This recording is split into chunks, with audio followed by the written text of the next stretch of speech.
Fala pessoal, Shalom no coração, sejam todos muito bem-vindos ao nosso devocional. Abre sua Bíblia comigo em Êxodo capítulo 1, versículo 15. Quero ler com você até o 21 e meditar nessa história que é muito rica e certamente vai falar muito ao seu coração. Essa história aqui, por vezes, ela é mal compreendida. A gente vai estudar ela aqui, vamos entrar no profundo dela e vamos entender a voz do Senhor para o nosso coração nos dias atuais, através de uma história que aconteceu lá no Egito Antigo, há milênios atrás. Então vem com a gente. Antes de ler esse texto, quero convidar você que está aqui pela primeira vez no canal a se inscrever no nosso canal, deixa o like na transmissão e vamos juntos de segunda a sexta, às 7h30 da manhã, onde sempre começamos o dia mergulhando na palavra de Deus. Antes de ler o versículo 15, deixa eu passar um contexto para você. Para quem não sabe, o povo hebreu ele foi parar no Egito pela seguinte ocasião. Tem gente que se pergunta, né? Como é que o povo de Deus, o povo hebreu, foi parar no Egito e se tornar escravo no Egito? Quem se lembra da história de José, governador do Egito? Quando ele era governador do Egito, ele traz a sua família para morar no Egito. Traz os seus irmãos, traz o seu pai. E ali aquela família vai crescendo, desenvolvendo, prosperando no Egito. Só que José morre. Passado um tempo, a Bíblia fala que se levanta um novo governo lá no Egito. E esse novo governo enxergava os estrangeiros como um perigo em potencial. Olha, os estrangeiros, esses hebreus, eles podem se levantar contra nós algum dia aqui. Se tiver uma guerra, uma rebelião, eles vão lutar contra nós. Então a gente tem que fazer alguma coisa para conter eles. Então eles começam ali um processo de escravidão do povo hebreu justamente para tentar frear esse crescimento dos hebreus. Mas a Bíblia vai dizer que quanto mais Faraó oprimia os hebreus, mais eles cresciam. Isso está mais necessariamente no versículo 12. A gente vai ler a partir do 15, mas eu quero citar o 12 para você, para te contextualizar. Olha o que diz. Todavia, quanto mais eram oprimidos, mais numerosos se tornavam e mais se espalhavam. Por isso, os egípcios passaram a temer os israelitas e os sujeitaram à cruel escravidão. Olha que interessante. O faraó ele tenta oprimir o povo hebreu para evitar o crescimento do povo, mas o povo vai crescendo e se multiplicando cada vez mais e mais. E sabe o que é que isso nos ensina? É que as estratégias do mal, elas não têm poder sobre aqueles que estão debaixo da mão de Deus. Quando Deus tem um propósito na sua vida, quando Deus tem um propósito na sua história, meu irmão, pode se levantar o inferno inteiro contra você. E você está guardado, protegido, revestido pelo Senhor. Tem uma canção que a gente canta direto na nossa igreja, e ela é muito conhecida no Brasil inteiro, do Marcos Salles, né? O título da canção é Estamos de Pé. Certamente você conhece, caso você não conheça, depois coloca para escutar, você vai gostar bastante. E ela começa a dizer assim: a perseguição não parou a igreja, os leões não pararam a igreja, a oposição não parou. E vai falando de diversas situações que se levantam contra o povo de Deus. Mas até é curioso isso, se você for estudar a história da igreja, você vai perceber que quanto mais perseguida foi a igreja, mais ela cresceu. Os momentos onde a igreja mais avançou na história foram os momentos onde ela foi mais perseguida. Né? Então, Deus ele faz isso, ele fez isso no Egito, ele faz isso na história da igreja, ele faz isso na nossa vida hoje. Nós, como filhos de Deus, precisamos sempre olhar a opressão como um potencial de crescimento para nós. Não é que a gente vai celebrar a opressão. Nós nos levantamos contra a opressão, nós queremos a justiça, queremos a lealdade, queremos, sabe, a retidão. Mas nós temos no nosso coração que o que define a nossa história não é a opressão do mal, não é o levante do mal, é a mão de Deus. A nossa vida está na mão de Deus, independente das circunstâncias. Então, por causa desse crescimento do povo hebreu, e o faraó já se via ali perdido, o que é que eu vou fazer para diminuir o crescimento desse povo? Ele traçou a seguinte estratégia, que nós vamos ler aqui agora a partir do versículo 15, tá bom?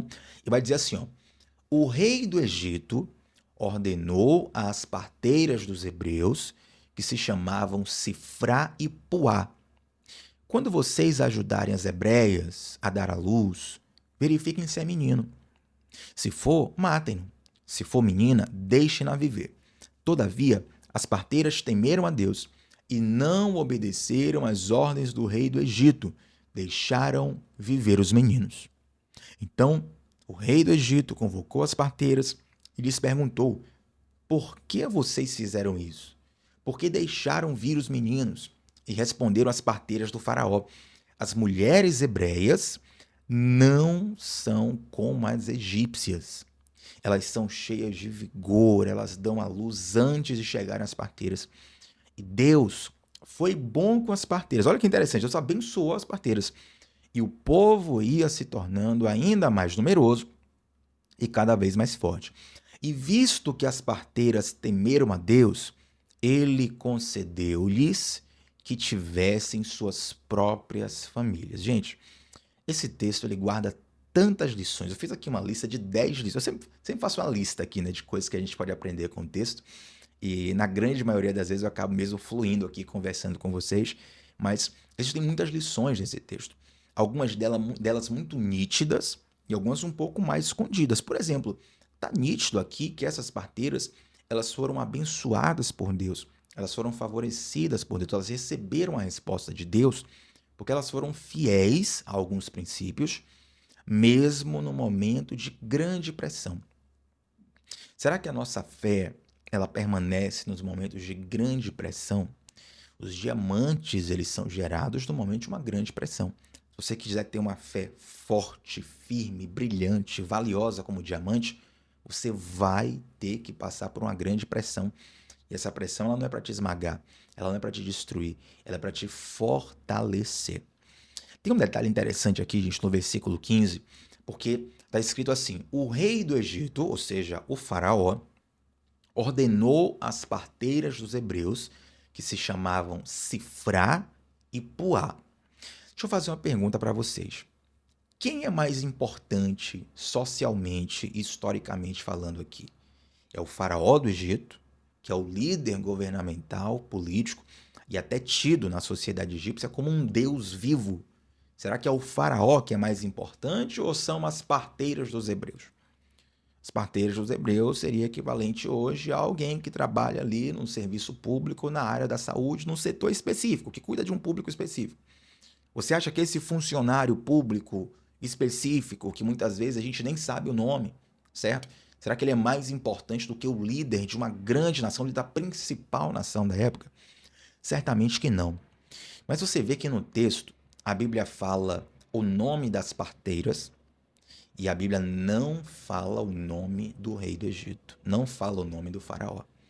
Isso, naquela época, tinha uma importância muito, muito, muito, muito, muito grande. É algo que foge à nossa compreensão hoje. A gente vive numa outra cultura, numa outra sociedade. Mas naquela época, era muito importante ter o seu nome preservado na história. Tanto é que, se você for curioso, estudar a história daquela época, a arqueologia, os documentos, você vai ver que quando um rei vencia um outro rei, quando um rei vencia uma guerra, ele fazia a questão de apagar o nome dos seus adversários de todos os registros, das pedras, da cerâmica, na época dos livros, apagar dos livros também, porque esse apagamento é como se destruísse a história da pessoa e, inclusive, tinha uma crença metafísica dentro daquela região e religião de que se o nome da pessoa fosse apagado nesta terra, nesta era, ele também seria destruído na era vindoura. Era uma forma de destruir o seu inimigo de vez. Tanto é que a gente vai ver na Bíblia, em alguns momentos, alguns salmos dizendo assim, ó, Deus vai apagar o nome dos injustos da face da terra. Deus vai extirpar da face da terra os ímpios. É baseado nessa mesma ideia de apagamento, nem sei se essa palavra existe, de apagar a figura, o nome, a persona do seu inimigo. Então note que no meio do texto de Êxodo, Moisés está escrevendo o Êxodo, e quando ele escreve, ele faz questão de preservar o nome dessas duas parteiras, que não aparecem em nenhum outro momento da Bíblia. Na verdade, elas não aparecem nem em outro momento do Êxodo, nem em outro momento da história. Por que o nome delas fica preservado aqui? Porque isso, quando eles, naquela época, liam esse texto, eles sabiam, olha, o nome delas foi preservado, o nome do faraó foi apagado. Tanto é que quando você vai estudar o Êxodo, Você tem que buscar muito na história para poder entender quem foi, por exemplo, o faraó do tempo de Moisés, o faraó do tempo do Êxodo. Qual foi o faraó? Aí tem algumas linhas que vão dizer que foi o faraó X, outras linhas que vão dizer que foi o faraó Y, porque é incerto, porque a Bíblia não deixa intitulado o nome mesmo do faraó, apenas o título, faraó ou rei do Egito. Mas as duas parteiras hebreias, a Bíblia faz questão de deixar o nome, mesmo que elas não fossem socialmente importantes, mesmo que elas não fossem socialmente famosas, para Deus, pela fidelidade delas, elas alçaram um nível de importância altíssimo. Isso aqui, gente, revela, sabe o quê? As prioridades de Deus. Um coração caído, ele tem como prioridade buscar fama. Um coração caído, ele tem como prioridade buscar as riquezas desse mundo. Um coração caído, ele tem como prioridade muitas vezes buscar coisas que a traça corrói, que a ferrugem corrói, que ele não vai conseguir levar para a eternidade. Mas Deus, ele tem uma outra ordem de prioridade. Talvez você seja invisível na sua sociedade. Talvez você seja invisível na sua família. Talvez você seja invisível no seu círculo de amigos. Eu sinto a presença de Deus aqui. Eu sei que Deus está falando com alguém. Talvez você seja invisível para os homens, mas Deus, ele vê a sua história, ele conhece o seu coração, ele está vendo as atitudes que você está fazendo, porque mesmo que ninguém veja e mesmo que ninguém reconheça. Entende?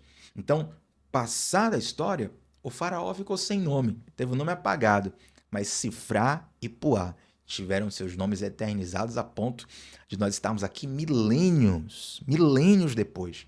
Nós estamos falando. É claro que elas não pensavam nisso naquela época, eu imagino eu, tá?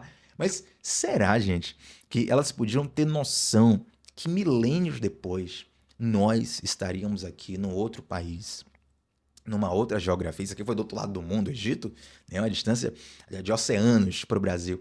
Do outro lado do mundo, numa outra geografia, num outro idioma, falando do nome delas e falando da atitude que elas tiverem, sendo inspirados e ministrados por Deus pela vida delas, certamente elas não tinham noção disso.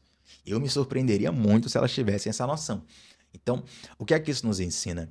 É que o que nós fazemos na vida, como diria aquele herói do filme Gladiador, ecoa na eternidade.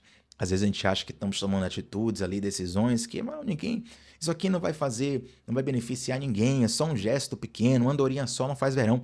De repente, meu irmão, você está inspirando pessoas muito além do que você imagina.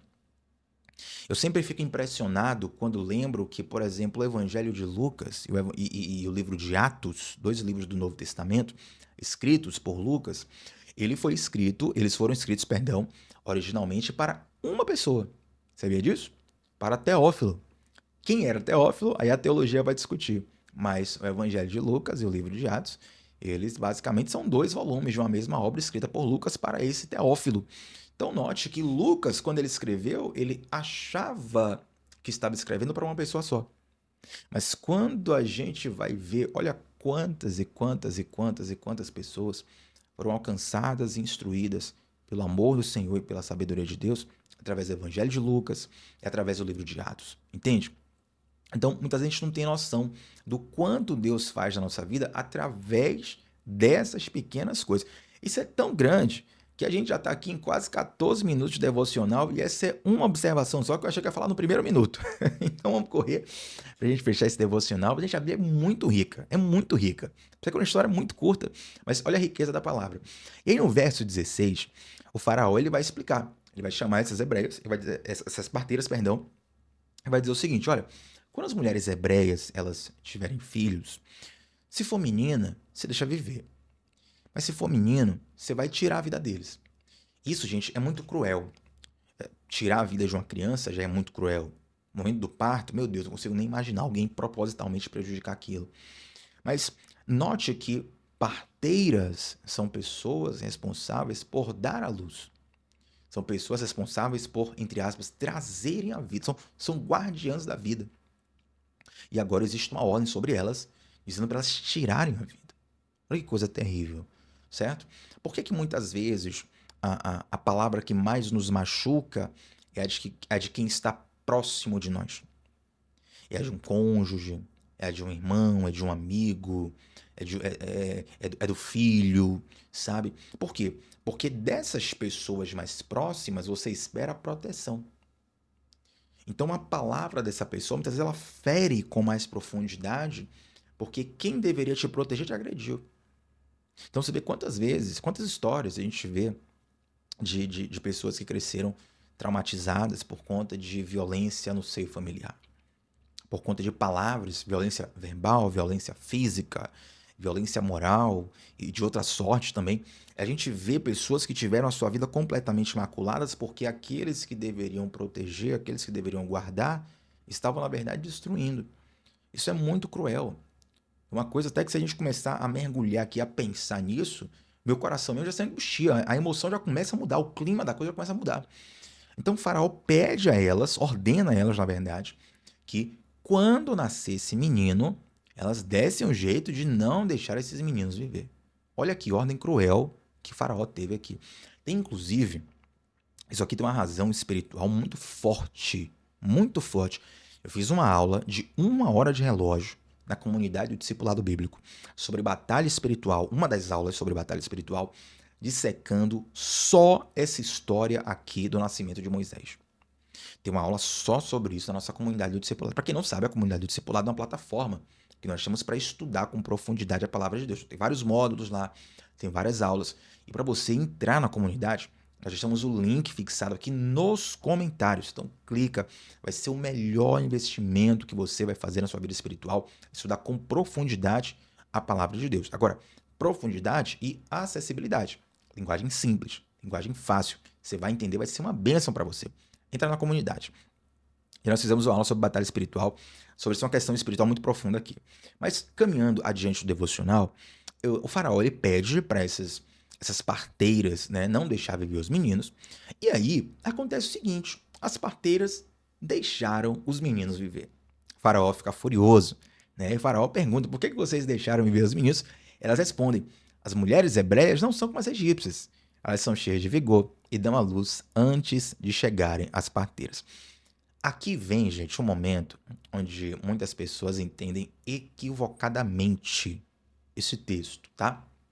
Algumas pessoas vão dizer o seguinte: então, Tiago, Deus abençoou as parteiras por elas mentirem? Deus abençoa mentiras? Porque o faraó mandou elas matarem os meninos e elas aqui estão falando outra coisa para faraó. O que é que está acontecendo aqui? Então, primeiro de tudo, nós precisamos ser honestos e dizer que o texto bíblico não se propõe a detalhar como isso foi feito. Tá? Eu não consigo te mostrar aqui um versículo, está escrito no versículo tal, assim, assim, assim. Agora, o fato de não estar escrito na Bíblia não quer dizer que a gente não possa pesquisar, que a gente não possa estudar. Até porque a gente entende que Deus, ele é coerente. Seria um pouco estranho, de fato, se Deus ficasse premiando essas mentiras, Deus ficasse premiando esses enganos. Então tem algo aqui que talvez a gente possa entender. Então quando você vai buscar, por exemplo, nas midrashes judaicas, nas explicações judaicas para o que aconteceu, basicamente foi o seguinte. Deixa eu dar um exemplo, vou trazer, conjecturar, vou trazer para os dias atuais algumas palavras, alguns contextos para você entender. Digamos que naquela época, uma mulher hebreia, ela tivesse ali o momento do parto, a hora do parto, certo? Ela teve as dores, as contrações, olha, manda chamar as parteiras responsáveis pelas hebreias. O sistema de saúde era do Egito, eles estão no Egito, sistema público do Egito. Então, o sistema de saúde manda chamar as parteiras hebreias. Então, tinha um tempo de avisar as parteiras hebreias, tinha um tempo das parteiras hebreias, perdão, das parteiras, perdão, falando errado aqui, as parteiras, parteias é ótimo, das parteiras dos hebreus, tinha um tempo delas irem lá e fazerem um parto. Isso num contexto normal, certo? A partir do momento que elas recebem essa ordem de Faraó, elas entram aqui num conflito moral muito grande. Eu consigo imaginar, só um pouco, certamente foi muito mais do que eu posso imaginar, mas eu consigo imaginar um pouco do drama de cifrar e poar. Eu conheço alguns profissionais de saúde que trabalham na área. Esqueci agora a palavra, rapaz. Esqueci agora o termo que fala do pessoal que trabalha específico na área de parto, né? Mas, embora tenha escrito essa palavra, o pessoal que trabalha com parto, com maternidade, com recém-nascido. De todos os profissionais que eu conheci, óbvio, toda regra tem exceção, mas eu nunca conheci um profissional, particularmente, que não fosse apaixonado por isso. Normalmente é um profissional apaixonado por bebês, apaixonado pelo que faz, até porque o profissional acaba participando ali de um momento muito importante da vida da mãe, da vida do filho, da vida da família. Um momento épico, um momento raro. Para muitas pessoas, um momento único. Tem gente que só tem um filho. Então, é sempre um momento de muita emoção familiar. Às vezes tem um drama, porque o parto é mais complicado, ela está correndo um risco de vida, tem um drama acontecendo ali. O profissional tem que ter muita responsabilidade, muito empenho, muita atenção. Então, normalmente, essas pessoas aqui, elas têm um coração voltado para a vida. Então, entende aqui cifrar e Ipuá agora num conflito moral, num conflito ético. Poxa, a gente quer fazer os bebês viverem, mas o faraó mandou a gente matar. Se a gente desobedecer o faraó, quem vai morrer somos nós. E agora, o que fazer? Então, existem várias explicações, várias narrativas, basicamente 3 narrativas judaicas de como isso acontecia. E a principal delas, a mais aceita, é a seguinte: é que as parteiras atrasavam meio que de propósito, tá? E claro que eu estou ultra resumindo para você uma pesquisa teológica e histórica muito grande. Então, elas meio que atrasavam de propósito para se isentarem da responsabilidade de tirar a vida dos bebês. Eu não sei se foi Deus que deu essa estratégia para elas, mas realmente essa é uma estratégia excelente. Alguém chegava para elas e falava: "Ó, tem um parto para você realizar ali na rua tal." Digamos que fosse na sua cidade. Aí a pessoa tá lá no hospital municipal: "Tem um parto ali na rua tal, você tem que ir lá." "Ah, tá bom, a gente tá indo, viu? Daqui a pouco a gente chega lá." Aí uma caminhada que era para ser de 5 minutos, a parteira faz em 1 hora. Aí chegou lá: "Ô, nasceu, que pena, olha aí, não tive nenhuma." "Mas você desobedeceu o faraó?" "Não, o faraó falou o seguinte: quando você estiver fazendo o parto lá, você tira a vida." "Mas se eu cheguei depois? Se as mulheres hebreias tiveram filho, eu não posso fazer nada." Então, no meio desse conflito ético, no meio desse conflito moral, elas escolheram o lado certo. Elas escolheram a vida. Elas escolheram guardar a missão que Deus lhes deu. Uma parteira, ela tem como missão de Deus guardar a vida, zelar pela saúde dos recém-nascidos, das mulheres, da família que está envolvida. E aí, de repente, elas falam para Faraó, e gente, elas não mentiram para Faraó, não. Em momento nenhum elas mentiram. Olha só, as mulheres hebreias não são como as egípcias. Elas são fortes e elas dão a luz antes da gente chegar. O faraó não tinha. Não havia uma ordem, pessoal. Você tem que chegar lá em 5 minutos. Você tem que chegar lá em 10 minutos. Não, ele falou o seguinte: estiver fazendo parto, se você vê que for menino, você dá um jeito de tirar a vida dele. Se for menina, deixa viver. Então, elas encontraram a saída de se manterem fiéis desse contexto tão difícil. Então, dentro do judaísmo, essa é a linha mais aceita, mais contada. Elas literalmente atrasavam. E aí as mulheres hebreias tinham os filhos e elas não precisavam cometer esse ato criminoso e tenebroso que o faraó queria. E aí a Bíblia fala no versículo 20, gente, que Deus foi bondoso com as parteiras. Verso 20, Deus foi bondoso com as parteiras. Verso 21, visto que as parteiras temeram a Deus. Então note que a atitude delas partiu de um temor ao Deus de Israel. Note que elas não eram parteias hebreias. Elas eram parteiras, perdão, me atrapalhando toda hora. Parteiras egípcias, responsáveis pelos hebreus. Mas elas temeram ao Deus de Israel. Elas temeram ao Deus daquelas mulheres. De alguma forma, elas foram ministradas por um Deus que guardou o coração delas e guardou a fé delas diante dessa grande pressão. Meu irmão, o faraó hoje, eu não consigo mensurar algum líder político hoje que tenha talvez o poder de faraó. A gente vive num mundo muito mais plural, certo? Nós vamos pegar aqui os 3 nomes talvez mais importantes da política mundial hoje: Donald Trump, Vladimir Putin e o Xi Jinping da China. Talvez, posso ter me esquecido de alguém, mas talvez esses sejam os 3 nomes mais poderosos da política mundial hoje. Eu não consigo mensurar um cidadão comum, brasileiro, normal, sem nenhum poder político, sem nenhuma influência política. Eu não consigo mensurar a capacidade que um cidadão desse tem de se levantar contra um líder político desse, que tem a sua nação na mão, e tem nações, tem um mundo nas mãos, tem bomba atômica. Eu já falei todos os termos aqui, vamos desmonetizar o vídeo, né? Falei de política, falei de assassinato de crianças, falei de bomba atômica, meu Deus do céu. Vamos lá. Voltando aqui. A gente não consegue mensurar o que era o perigo dessas. Elas estavam correndo um risco de vida, gente. Se o faraó visse o que elas estavam fazendo elas iam perder a vida delas. Mas qual a lição por trás disso aqui, Tiago? É que, diante de uma grande pressão, a nossa fidelidade, ela tem uma recompensa por Deus. Ela tem uma recompensa dada por Deus. A tua fé, ela vai encontrar momentos de muita pressão. E vários desses momentos na vida. Não um momento só. Isso aqui é questão sazonal. Tem estações. Tem momentos da sua vida, tempos em tempos. Você vai viver grande pressão. Pressão para negar a sua fé. Pressão para negar os seus princípios. Pressão para negar, para não fazer o que é certo. Tá? Diante de pressões. A pressão pode ser política, a pressão pode ser familiar, a pressão pode ser financeira. A pressão pode ser da sua própria carne, da sua natureza carnal. Tem gente que passa um conflito no seu próprio coração, na sua própria mente. Tiago, eu estou angustiado, eu estou aqui, eu não sei o que é que eu faço, é um desafio muito grande, tem muita coisa em jogo. Meu irmão, priorize ser fiel ao Senhor. Priorize ser fiel ao que Deus lhe confiou. Porque mesmo que ninguém esteja vendo o que você está fazendo, Deus está vendo. Mesmo que forças muito maiores, mais fortes que você estejam te oprimindo, Deus está te guardando. Deus está te protegendo. E no momento de uma grande pressão, por causa do que as parteiras fizeram, Deus foi bondoso com as parteiras. Visto que as parteiras temeram a Deus, verso 21, ele concedeu-lhes que tivessem suas próprias famílias, ou seja, Deus permitiu, inclusive, que elas gerassem. Elas foram fiéis em, entre aspas, gerar a vida de outras pessoas, de outras crianças, a abençoar e guardar outras famílias, outras mulheres. Elas agora estão sendo abençoadas por Deus em ter suas próprias famílias. Então, gente, o Senhor Deus, Ele nos sustenta, Ele nos guarda, Ele nos protege e Ele nos honra.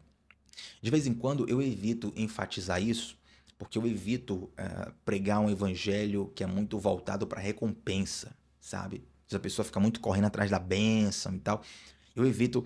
Mas também a gente não pode eliminar isso, porque isso está na palavra de Deus. A gente não pode eliminar isso. Deus, ele recompensa aquele que é fiel. Deus, ele recompensa aquele que é justo. Deus, ele recompensa aquele que persevera. Aquele que perseverar até o fim será salvo. Então, todas as vezes que você viver um grande conflito ético, escolha ser fiel ao Senhor. Todas as vezes que você viver grande pressão na sua fé, escolha ser fiel. A sua fé vai ser recompensada, você vai crescer, Deus vai te abençoar. E a sua vida, meu irmão, minha irmã, aleluia, me emociono aqui. A sua vida, ela vai ser uma pregação para o coração de muitas pessoas. Cifra e Poá não tiveram um devocional, não tiveram uma câmera, não tiveram um YouTube para fazer uma transmissão. Mas tem alguém aqui contando a história delas, sendo abençoado por elas, sendo inspirados por elas. A tua história vai chegar onde Deus quer que chegue. A tua vida vai ser voz de Deus na vida de quem Deus quiser. Deus vai te fazer uma carta viva. Isso não é só um termo romântico, não. Isso está escrito na palavra de Deus. Nós somos cartas vivas do Senhor. A sua fé, meu irmão, vai frutificar na sua vida, na sua família, na vida de outras pessoas e vai muito além do que o que você possa imaginar. Cifra e Poá não só salvaram a vida dessas crianças que nasceram naquela época, elas inspiraram vidas e vidas e vidas e vidas. E tem um outro detalhe que eu quero falar aqui pra gente fechar o devocional. A gente tinha tanta coisa que eu separei. Deixa eu ver aqui se eu pego uma lista. Olha, eu vou ler aqui a lista só de coisas resumidas que eu coloquei aqui, ó. Que é que eu tenho que ensinar no devocional hoje. Ó, só vou ler rapidinho, ó. Temer a Deus liberta do medo dos homens. Fiz anotação aqui, rápido, né? Que eu olho a frase assim já lembro. Temer a Deus liberta do medo dos homens. Nem falei sobre isso. Podia ser um outro devocional aqui. Pra você falar amanhã se quiser. 2. Coragem moral começa nas pequenas escolhas. Meu Deus, isso aqui é um devocional só sobre isso. Profundo. 3. Deus usa pessoas simples para enfrentar poderes gigantes. É muita lição. Eu não vou parar por aqui. Tem que parar por aqui. Eu vou mandar essa lista aqui. Ou eu continuo amanhã o devocional, ou eu mando essa lista por escrito lá no nosso grupo de WhatsApp. Inclusive, grupo de WhatsApp aqui do devocional, que é um grupo onde a gente manda todos os dias o link dos devocionais. e o estudo mesmo por escrito do nosso devocional. Para você que não está lá no grupo do WhatsApp, clica no link que está fixado também nos comentários, o grupo devocional e também a comunidade de discipulado. Mas para a gente fechar, eu quero orar com você para a gente fechar esse devocional, para que você seja realmente uma cifra, uma puar do seu tempo.